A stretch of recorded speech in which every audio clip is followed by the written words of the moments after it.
รองเลขาธิการสำนักงานทรัพยากรน้ำแห่งชาติหรือว่าสทนชออกมาระบุนะคะว่าพายุในมหาสมุทรแปซิฟิกนั้นไม่ส่งผลกระทบต่อประเทศไทยค่ะทางด้านของกรมชลประทานก็ยังคงเร่งระบายน้ำออกจาก7เขื่อนใหญ่ที่มีระดับน้ำเกิน80%ของความจุอ่างค่ะ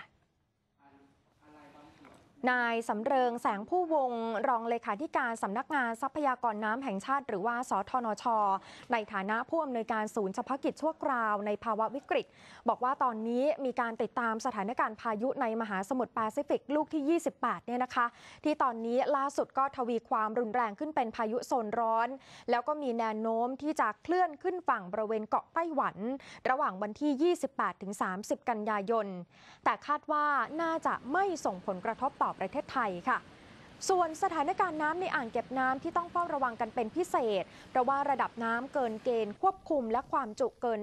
87แห่งด้วยกันนะคะปัจจุบันยังเร่งพร่องน้ำเพื่อให้กลับเข้าสู่ระดับปกติก็คือเขื่อนน้ำอูลจังหวัดสกลนครเขื่อนแก่งกระจานจังหวัดเพชรบุรี